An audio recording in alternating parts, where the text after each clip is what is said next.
Shalom, selamat pagi Bapak Ibu Saudara sekalian. Mari kita sama-sama membuka Alkitab kita di dalam kitab Efesus pasalnya yang kelima, ayatnya yang ke-8 hingga ayat yang ke-10. Efesus pasalnya yang kelima, ayat ke-8 hingga ayat ke-10. Demikian firman Tuhan. Memang dahulu kamu adalah kegelapan, tetapi sekarang kamu adalah terang di dalam Tuhan. Sebab itu hiduplah sebagai anak-anak terang. Karena terang hanya berbuahkan kebaikan dan keadilan dan kebenaran, dan ujilah apa yang berkenan kepada Tuhan. Puji nama Tuhan. Pada pagi hari ini saya memberikan tema romantisme gelap dalam terang. Kita tahu kita pernah memiliki satu hubungan yang baik dengan pasangan kita, dengan keluarga kita, dengan hal-hal yang lain. Tetapi dalam Kamus Bahasa Indonesia itu disebut bahwa kata romantis itu artinya adalah mesra atau mengasihkan. Sebuah kemesraan dalam setiap kehidupan kita. Kemesraan entah dengan suami kita, dengan istri kita, dengan anak-anak kita, dengan keluarga kita ataupun dengan orang-orang di sekeliling kita. Sesuatu hal yang baik, memberikan sesuatu kehangatan kepada orang lain, sesuatu hal yang mengasihkan, menjadi dampak yang baik untuk orang lain. Nah, lalu pada waktu itu Rasul Paulus melihat bahwa hal yang seperti ini tidak ada dalam jemaat di Efesus pada waktu itu. Dalam ayatnya yang ke-8 bagian yang di awal dikatakan memang dahulu.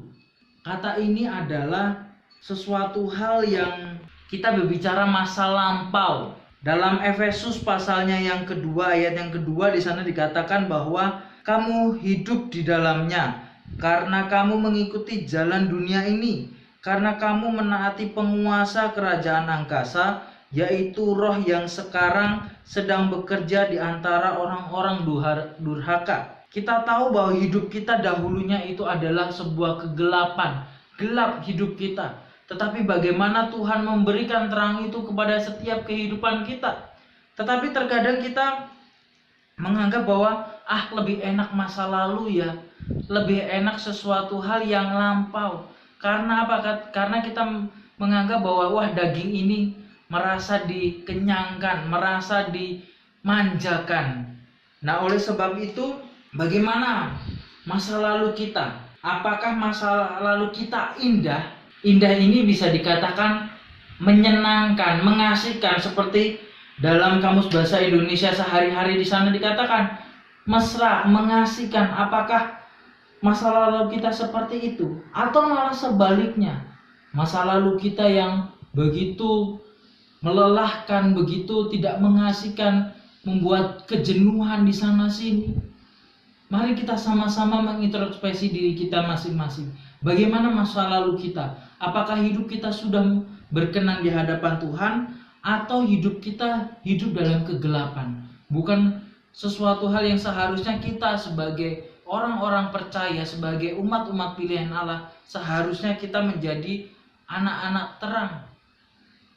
Nah, oleh sebab itu pada masa itu Rasul Paulus menolak keras. Kenapa? Karena pada masa itu banyak orang-orang di jemaat di Efesus melakukan hal-hal yang sifatnya menentang Tuhan, yaitu apa? Dengan menyembah dewa-dewa pada saat itu.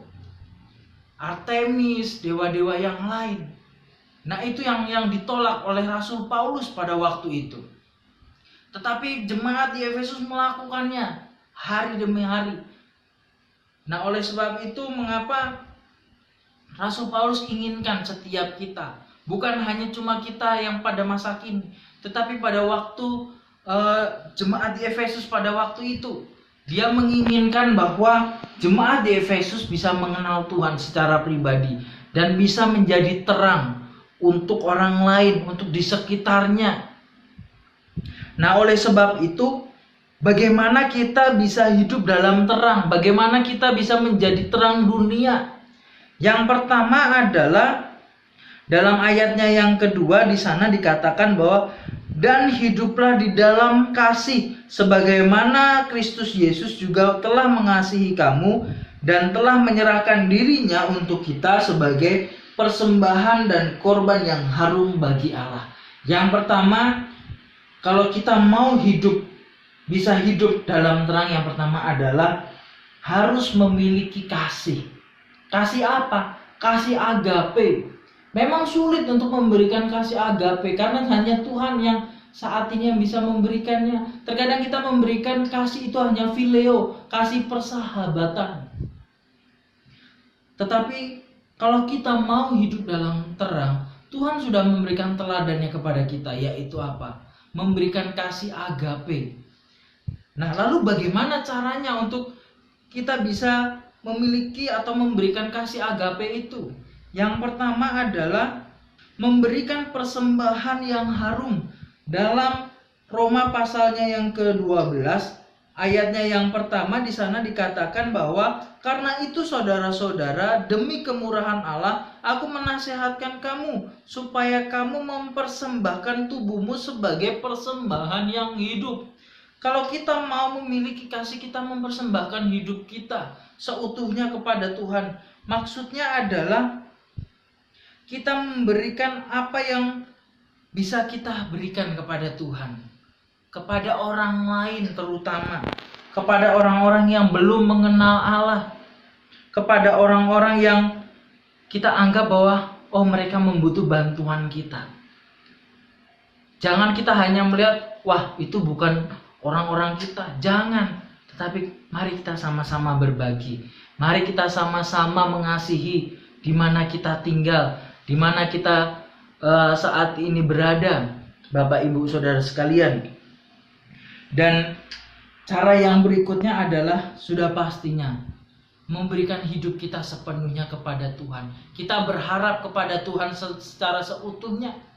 Terkadang kita menganggap bahwa wah, kasih itu kan gampang, hanya memberi kepada orang lain sudah selesai. Tetapi bagaimana penyerahan hidup kita kepada Tuhan? Apakah sudah berdampak?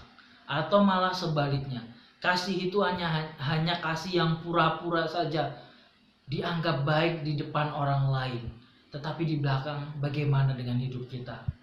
Kita menganggap bahwa yang penting saya sudah memberi, saya sudah mengasihi dia, sudah selesai. Yang penting tugas saya sesuai dengan apa yang sudah difirmankan, ya sudah selesai. Tetapi bukan seperti itu Bapak Ibu Saudara sekalian. Tetapi bagaimana hidup kita untuk berdampak, yaitu menyerahkan hidup kita kepada Tuhan sesuai dengan tuntunan Tuhan. Dan banyak tokoh-tokoh di Alkitab juga menyerahkan hidupnya sepenuhnya kepada Tuhan. Penyerahan diri secara seutuhnya. Salah satu contohnya siapa? Abraham. Kita tahu bahwa Abraham itu adalah seorang penyembah berhala, tetapi Tuhan pakai, dan Tuhan pakai secara luar biasa. Tuhan janjikan apa? Tanah Kanaan. Nah, dan juga pada saat itu Abraham pun menyerahkan hidupnya seutuhnya kepada Tuhan. Dipimpin kehidupannya dari tanah Ur Kasdim menuju tanah Kanaan. Begitu luar biasa penyertaan Tuhan. Apakah kita mau seperti Abraham, atau malah sebaliknya, kita tidak mau memberikan hidup kita karena kasih itu tidak ada dalam diri kita? Lalu caranya yang berikutnya untuk kita memiliki kasih yang pastinya adalah kita saling mengasihi satu sama lain. Tuhan sudah memberikan contohnya yang baik kepada setiap kehidupan kita, yaitu apa? Memberikan anaknya yang tunggal. Karena apa? Karena Tuhan mengasihi kita. Dalam Yohanes 3 ayat 16 di sana kata, sebab begitu besar kasih Allah akan dunia ini. Nah, kalau kita tidak mau saling mengasihi, apakah kasih itu akan bisa menjadi dampak yang baik? Apakah sosok teladan yang kita setiap hari sembah itu tidak tertanam dalam kehidupan kita? Nah, oleh sebab itu, kalau kita mau hidup dalam terang dan gelap itu jauh dari kehidupan kita, yang pertama harus kita memiliki kasih itu sendiri. Lalu bagaimana cara yang kedua adalah bagaimana kita bisa hidup dalam terang. Yang kedua adalah dalam ayatnya yang ke-11 di sana dikatakan bahwa janganlah turut mengambil bagian dalam perbuatan-perbuatan kegelapan, yang tidak berbuahkan apa-apa, tetapi sebaliknya telanjangilah perbuatan-perbuatan itu. Yang kedua adalah jangan kita ikut arus dunia ini. Terkadang dunia menawarkan yang begitu luar biasa. Terkadang dunia menawarkan sesuatu hal yang enak. Daging ini merasa nyaman di sana. Tetapi bagaimana dengan kehidupan kita? Apakah kita bisa menjadi dampak yang baik? Apa kita bisa menjadi sesuatu hal yang luar biasa? Apakah kita bisa memenangkan jiwa-jiwa yang haus dan lapar akan kebenaran itu sendiri? Atau malah sebaliknya, kita ikuti arus yang ada. Tuhan katakan, atau Rasul Paulus di sini mengatakan bahwa jangan turut mengambil bagian. Karena apa? Karena perbuatan itu tidak sesuai dan tidak berbuahkan apa-apa. Tetapi telanjangilah. Kita melepaskan, kita mengikuti apa yang Tuhan mau walaupun prosesnya tidak enak. Dan yang harus kita lakukan agar kita tidak ikut arus yang pertama adalah sudah pastinya kita harus membenci dosa itu sendiri. Kita harus membenci dosa itu karena apa? Karena Tuhan tidak senang dengan dosa. Dalam Ibrani pasalnya yang pertama ayat yang ke-9, di sana dikatakan bahwa engkau mencintai keadilan dan juga membenci kefasikan, sebab Allahmu mengurapi engkau dengan minyak sebagai tanda kesukaan. Itu sesuatu hal yang luar biasa. Tuhan menginginkan bahwa kita membenci dosa itu sendiri. Karena apa? Karena kita adalah orang-orang yang diurapi. Kita adalah orang-orang yang penuh dengan urapan. Tetapi terkadang kita menganggap bahwa urapan itu kan hanya untuk hamba-hamba Tuhan. Itu kan hanya untuk orang-orang pelayan-pelayan Tuhan saja. Tetapi ternyata bahwa kita semua adalah orang-orang yang diurapi. Lalu yang kedua yang harus dilakukan agar kita jangan mengikuti arus, yang kedua adalah memihak dan menentang kejahatan. Memihak itu maksudnya memihak kepada kebenaran, dan kita menentang kepada kejahatan itu sendiri.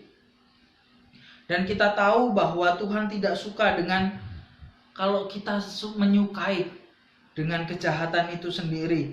Dalam Pemazmur di sana dikatakan bahwa Tuhan inginkan siapa yang bangkit bagiku melawan orang-orang jahat. Raja Daud di sana dikatakan bahwa siapa yang bangkit bagiku untuk melawan orang-orang jahat. Karena apa? Karena Raja Daud tahu bahwa kalau orang mau menentang kejahatan, sudah pastinya kita akan jauh dari kejahatan. Asalkan apa yang tadi saya katakan, bahwa jangan mengikuti arus yang ada, jangan mengikuti apa yang dunia tawarkan. Karena apa? Dunia memang menawarkan segalanya. Tetapi kalau kita ikutin arus, pastinya kita akan mendapatkan celaka. Nah, oleh sebab itu, mari kita sama-sama menentang kejahatan dan memihak sebab kebenaran itu sendiri. Lalu yang ketiga yang harus dilakukan adalah pastinya kita harus setia kepada Yesus itu sendiri, kepada Tuhan kita. Karena kita tahu bahwa dunia membenci Tuhan kita. Dalam Injil Yohanes pasalnya yang ke-7 ayat yang ke-7 di sana dikatakan bahwa dunia membenci aku, tidak ada yang suka kepadaku. Karena apa? Karena Tuhan bersaksi tentang dirinya sendiri, dan dunia tidak percaya dengan apa yang Tuhan berikan. Nah, oleh sebab itu, mari kita sama-sama setia kepada Tuhan kita. Tuhan sudah memberikan segalanya kepada kita, dan mari kita sama-sama mengikuti apa yang Tuhan ingin lakukan. Agar jangan sampai kita mengikuti arus yang ada di dunia ini, dan jangan sampai kita ikut dengan sesuatu hal yang dunia tawarkan, dan akhirnya yang kita dapatkan adalah apa? Kebinasaan. Mari kita sama-sama hidup dalam terang itu sendiri, dan kita harus ikut dengan apa yang namanya kebenaran itu sendiri. Dan jangan sampai kita ikutin arus dunia yang iblis tawarkan kepada kita. Lalu yang terakhir, bagaimana kita bisa hidup dalam terang, yaitu dalam ayatnya yang ke-15 di sana dikatakan, karena itu perhatikanlah dengan seksama bagaimana kamu hidup, janganlah seperti orang bebal, tetapi seperti orang arif. Orang arif di sini dikatakan adalah bijaksana. Lalu yang ketiga adalah kalau kita mau menjadi orang yang hidup dalam terang, yang ketiga adalah memiliki hidup yang bijaksana. Ini sesuatu hal yang mungkin buat kita hari-hari ini sangat sulit. Karena apa? Karena hidup kita beranggapan bahwa waduh, hidup ini makin sulit, makin tidak karu-karuan. Tetapi Tuhan inginkan kita bijaksana dalam segala hal, dalam segala sesuatu. Nah, oleh sebab itu, kalau kita menjadi orang yang bijaksana, yang pertama kita harus menggunakan kesempatan yang ada dalam ayatnya yang ke-16 di sana dikatakan, pergunakanlah waktumu dengan sesuai dengan apa yang Tuhan inginkan, karena hari-hari ini adalah hari-hari yang jahat. Waktu bicara tentang apa? Apa yang harus kita kerjakan sepanjang hari ini? Apa yang harus kita lakukan? Nah, Tuhan inginkan kita bijaksana dalam melakukan setiap tingkah laku kita, dalam tindakan kita. Lalu yang berikutnya adalah sudah pastinya kita ikuti apa maunya Tuhan. Dalam ayatnya yang ke-17, janganlah kamu bodoh.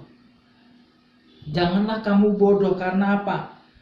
Kalau kamu bodoh, sudah pastinya tidak bisa mengusahakan apa yang Tuhan ingin kerjakan dalam kehidupan kita. Sudah pastinya kita berlaku bahwa apa yang saya lakukan hari ini adalah sesuatu hal yang menyenangkan Tuhan. Tetapi Tuhan katakan apa? Bukan sesuatu hal yang menyenangkan aku. Oleh sebab itu jangan sampai kita berlaku bodoh. Lalu yang berikutnya adalah mengucap syukur. Dalam 1 Tesalonika pasalnya yang ke-5 di sana dikatakan, mengucap syukurlah dalam segala hal. Mungkin kita berkata bahwa kita cuma hanya ngomong doang gampang, tetapi melaksanakannya bagaimana? Nah, oleh sebab itu kalau kita mau memiliki hidup bijaksana, kita harus mengucap syukur dalam segala hal. Dan lalu yang terakhir adalah tunduk pada otoritas. Otoritas di sini berbicara tentang Tuhan yang memiliki otoritas. Dalam ayatnya yang ke-21, rendahkanlah dirimu seorang kepada yang lain dalam takut akan Kristus. Rendahkanlah dirimu. Nah, oleh sebab itu Bapak Ibu Saudara sekalian, kalau kita mau hidup dalam terang, yang pertama adalah kita harus memiliki kasih. Dengan apa? Dengan cara mempersembahkan tubuhmu, memberikan persembahan yang harum, lalu menyerahkan hidupnya sepenuhnya, saling mengasihi. Lalu yang kedua adalah jangan mengikuti arus dunia ini. Karena apa? Kalau kita mengikuti arus dunia ini, sudah pastinya kita lebih suka dengan apa yang dunia tawarkan. Yang harus kita lakukan adalah harus membenci dosa itu sendiri, memihak kepada kebenaran, dan juga menentang kejahatan. Lalu yang berikutnya adalah kita setia kepada Tuhan kita Yesus Kristus. Lalu yang ketiga, yang terakhir adalah memiliki hati yang bijaksana. Untuk apa? Untuk dapat kita memperoleh kesempatan yang ada. Untuk apa? Untuk mengikuti apa maunya Tuhan. Untuk apa? Untuk kita bisa mengucap syukur dalam segala hal. Dan kita tunduk pada otoritas yang ada. Oleh sebab itu mari kita sama-sama hidup dalam terang. Dan mari sama-sama kita menjadi orang-orang yang bersemangat dalam Tuhan. Dan mari kita sama-sama menjadi pemenang-pemenang akhir zaman. Terima kasih, Tuhan Yesus memberkati kita semua.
kita tundukkan kepala berdoa setelah mendengarkan firman Tuhan. Biar firman Tuhan boleh meneguhkan, menguatkan bagi kita sekalian. Dan kita akan akhiri dalam doa berkat. Bapa Surgawi, kami bersyukur, berterima kasih atas anugerah Tuhan bagi kami yang telah memberikan waktu kesempatan untuk kami dapat beribadah pada saat ini. Berkati seluruh jemaat-Mu dalam segala persoalan masalah yang sedang dihadapi, khususnya di masa-masa pandemi ini. Tuhan kiranya menolong kami, memelihara, melindungi kami, dan kami juga diberkati dalam setiap usaha, pekerjaan yang Tuhan percayakan untuk kami kerjakan.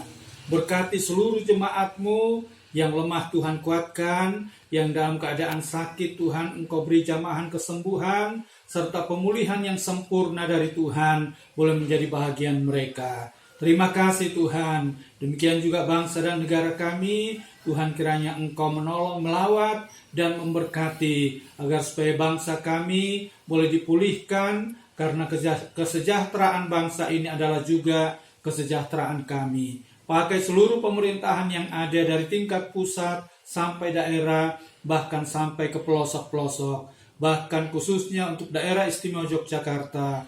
Kiranya Tuhan yang akan menolong dan memulihkan. Terima kasih Bapa Surgawi. Ampuni salah dan dosa kami, sucikan kuduskan kami dalam nama Tuhan Yesus Kristus. Dan sekarang turunkanlah kiranya berkat-Mu atas kami sekalian. Kami akan menerima berkat-Mu yang melimpah di dalam berkat nama Allah Bapa, Putra, dan Roh Kudus. Dalam nama Tuhan Yesus Kristus. Haleluya. Amin. Tuhan Yesus memberkati.